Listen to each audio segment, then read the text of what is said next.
刑法法建案的公安问题造成台中捷运的死伤事故，台中市都法局甲建商罚81万，嘛要求刑法法伫市内建案拢爱停工。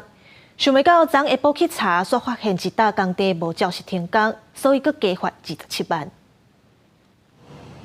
明明风下令停工，11工地煞传出机器声，包装技术也伫施工，车闸中者因为刑法法文生爱国建案的公安问题，造成重大交通事故。劳动部中区一案中心第一时间开罚30万，台中都法局也已建立发财罚81万，佮下令后来9下刑法法建案全面停工。因为想袂到，就是检查所发现其中一个无完全停工，佮罚起减做27万。还没进去以前，有记者先生已经拍到。 他有做这样的一个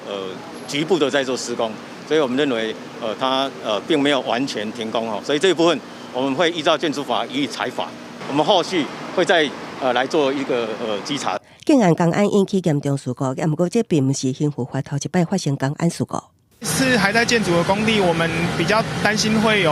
坍塌的危险。大会一直烧，台中模范城建案2020年起到一半都发生火警，包括车闸的重大事故。帮上专家署委也伫面册列出我10年来刑法法伫台中有4件公安意外，甲买厝纠纷、高雄3件。 台北港口有3件公安意外，新北桃园甲台南各1件。公司对外的态度代表这个公司已经烂到谷底了，没有想要对于公安意外有任何维护的地方。因为不管发生任何事情，他们觉得你去告一告就好了，我赔一赔就好了。专家批评刑法法真侪摆公安意外，全拢轻轻发无代志，就其政府无确实监督。那这份事故也引起各县市重视，台南市会对刑法法2个建案启动公安检查。同款有捷运系统的台北甲高雄，市府对附近建案的捷运也是紧贴加强防护，同时对4个违建案加强稽查，确保运输安全。记者综合报道。